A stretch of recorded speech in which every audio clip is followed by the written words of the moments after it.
first show I ever worked on was David Brinkley's Journal. David Brinkley was a real powerhouse. Well, he always was a powerhouse, but he was a powerhouse at NBC, and he was doing a thing called David Brinkley's Journal. And the director of the program was a man named Bob Doyle, and I was his associate director on the program. And he was way ahead of his time. A wonderful man by the name of Ted Yates was the producer of the show, and his co-producer was Stu Schulberg. And they did, the very first David Brinkley's Journal opened with a 3-minute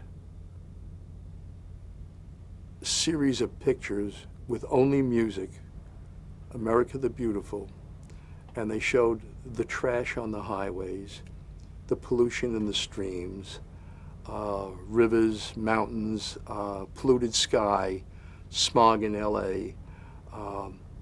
You're talking about 1961 now, and for 3 minutes they showed, while they played America the Beautiful, how we were trashing up this country. And the switchboard lit up like mad, and we got all kinds of calls. And Ted Yates, the producer, and David thought it was absolutely great. They didn't care whether people protested or not. They were showing them what was actually going on. But I remember years later thinking, man, that was way ahead of its time. What was the format of that show? David, we would go out, they would go out in the field and they would film 1 or 2 pieces that were only a half hour long, maybe 3 at the most. And David would be a part of those pieces, or sometimes it was just a correspondent, but David would introduce them, the pieces in the set in the studio. It was very funny, the set in the studio was a huge office-like set with a roll-top desk, because David had a roll-top desk in his office.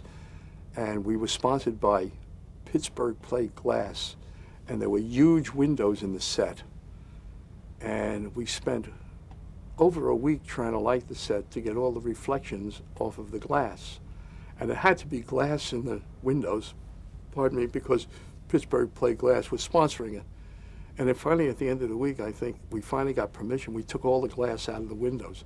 We couldn't, there were so many windows that we couldn't light it without showing the reflections. So we finally got permission to take the glass out of the windows.